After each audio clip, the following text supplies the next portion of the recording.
Era para ser apenas mais um daqueles casos familiares que ficam escondidos dentro de uma casa.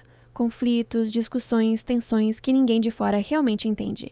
Mas no dia 28 de agosto de 2013, em Aurora, tudo saiu do controle de uma forma tão extrema que transformou aquela história em um dos crimes mais chocantes e, anos depois, em um dos casos mais estranhos da internet. No centro de tudo estava Isabella Guzman, uma jovem de 18 anos, e sua mãe, Yoon-mi Roy. Mas para entender o que aconteceu naquela noite, não dá para começar pelo crime, tem que voltar muitos anos antes, porque o que aconteceu ali não surgiu do nada. Isabella nasceu em 1995, em uma família que já começou fragmentada. Os pais se separaram quando ela ainda era muito nova, e isso acabou criando uma dinâmica complicada desde cedo. Ela passou parte da infância com o pai, Robert Guzman, depois voltou a viver com a mãe, que havia se casado novamente com Ryan Roy. Desde pequena, já existiam relatos de problemas de comportamento. Pessoas próximas descrevem Isabella como uma criança que podia ser doce, mas que também tinha momentos difíceis, explosivos. Com cerca de 7 anos, a situação ficou tão complicada que ela foi enviada para morar com o pai por um período. Quando voltou a morar com a mãe, a convivência nunca se estabilizou completamente. Ao longo da adolescência, os conflitos aumentaram. Ela abandonou a escola por volta dos 14 anos, se afastou de rotinas tradicionais e passou a viver de forma mais instável, frequentemente fora de casa, o que aumentava ainda mais as discussões familiares. Outro fator importante nesse contexto era o ambiente familiar. A família seguia a religião Testemunhas de Jeová, e há relatos de que Isabella entrou em conflito com essas crenças, especialmente na adolescência. Segundo declarações posteriores dela mesma, esse conflito teria intensificado problemas dentro de casa, embora essas alegações precisem ser vistas com cautela, já que fazem parte da versão dela. Com o passar do tempo, a relação entre mãe e filha foi se deteriorando de forma evidente. Testemunhos indicam que Isabella se tornou cada vez mais agressiva, desafiadora e, em alguns momentos, ameaçadora. E então chega agosto de 2013. Nos dias que antecederam o crime, a tensão atingiu um nível crítico.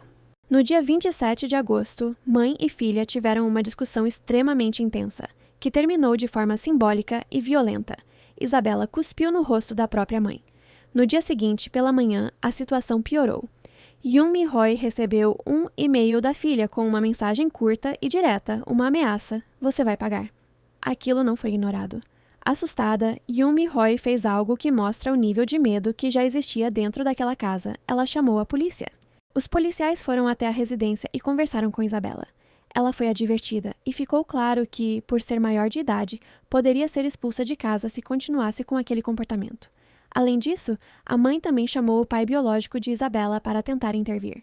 Ele foi até a casa e teve uma conversa com a filha, tentou aconselhar, falar sobre respeito, sobre família. Segundo ele, naquele momento parecia que havia algum progresso, mas não havia. Naquela mesma noite, por volta das 21h30, Yoon-mi Roy voltou do trabalho. Era o fim de um dia tenso, mas nada indicava que o pior ainda estava por vir. Ela disse ao marido que iria tomar um banho e subiu para o banheiro. Pouco tempo depois, o silêncio da casa foi quebrado por gritos. O padrasto, que estava no andar de baixo, ouviu os gritos desesperados da esposa e correu para o andar de cima. Quando chegou, tentou abrir a porta do banheiro, mas não conseguiu. Do outro lado, Isabella segurava a porta, impedindo qualquer tentativa de entrada. E então veio o detalhe que define completamente a cena. O sangue começou a escorrer por baixo da porta. Sem conseguir entrar, ele desceu para ligar para a polícia. Quando voltou, a porta foi aberta. Isabella saiu do banheiro, em silêncio, segurando uma faca coberta de sangue, olhando fixamente para a frente, sem dizer uma palavra. Dentro do banheiro estava Yoon-mi Roy. O nível de violência foi extremo. Os laudos indicaram cerca de 79 golpes de faca, muitos deles concentrados no rosto, pescoço e torso. Não foi um ataque rápido. Foi prolongado, repetitivo, intenso. Após o crime, Isabella simplesmente saiu da casa e desapareceu. A polícia iniciou uma busca imediata. Ela foi encontrada no dia seguinte, em um estacionamento próximo, ainda com roupas manchadas de sangue. A partir desse ponto, o caso deixou de ser apenas um crime brutal e passou a se tornar algo mais complexo. Durante o processo, avaliações psiquiátricas revelaram que Isabella sofria de esquizofrenia, com delírios severos, alucinações e perda de contato com a realidade. Segundo especialistas, no momento do crime, ela não acreditava que estava diante da própria mãe. Ela acreditava estar diante de outra pessoa, alguém que precisava ser eliminada. Esse detalhe muda completamente a leitura do caso. Em 2014, a justiça decidiu que Isabella não era culpada por insanidade.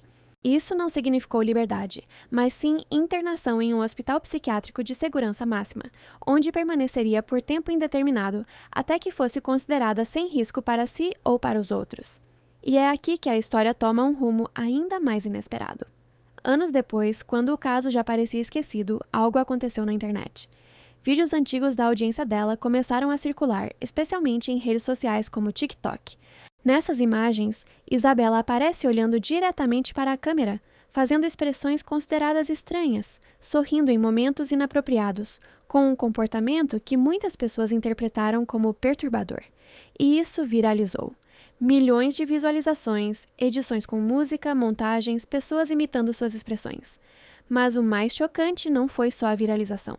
Foi a forma como parte da internet reagiu. Muitas pessoas começaram a tratar Isabella como uma figura curiosa, quase como um meme. Algumas criaram páginas de fãs, outras elogiavam sua aparência. Algumas chegavam a relativizar o crime.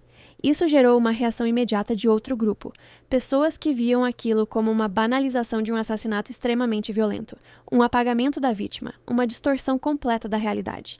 E então, o caso passou a existir em dois níveis diferentes. O real, uma mulher assassinada dentro da própria casa, com extrema violência. E o digital, uma figura viral transformada em conteúdo, reinterpretada, discutida, julgada. Enquanto isso, Isabella continuava internada. Em 2020, ela pediu para ser liberada, afirmando que estava medicada, estável e que não representava mais perigo. Ela também declarou que não era a mesma pessoa que cometeu o crime, que estava em outro estado mental na época. Em anos seguintes, chegou a obter permissões limitadas para sair sob supervisão, o que reacendeu o debate público. E isso traz uma das questões mais difíceis desse caso. Até que ponto alguém que cometeu um crime tão violento pode ser reintegrado à sociedade, quando a causa foi uma doença mental severa? E mais do que isso, o que esse caso diz sobre a forma como as pessoas reagem à violência na internet?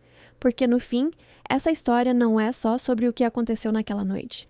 É sobre uma infância conturbada, uma relação familiar deteriorada, sinais claros de alerta que não impediram o desfecho, uma doença mental grave que rompeu completamente a percepção da realidade. E depois, sobre algo ainda mais estranho. Uma tragédia real que anos depois virou entretenimento para milhões de pessoas. E talvez seja justamente isso que torna esse caso tão perturbador. Não é só a violência. É o fato de que, mesmo depois de tudo, a história continuou sendo distorcida, reinterpretada e, em alguns momentos, até esquecida no meio de curtidas, vídeos e comentários.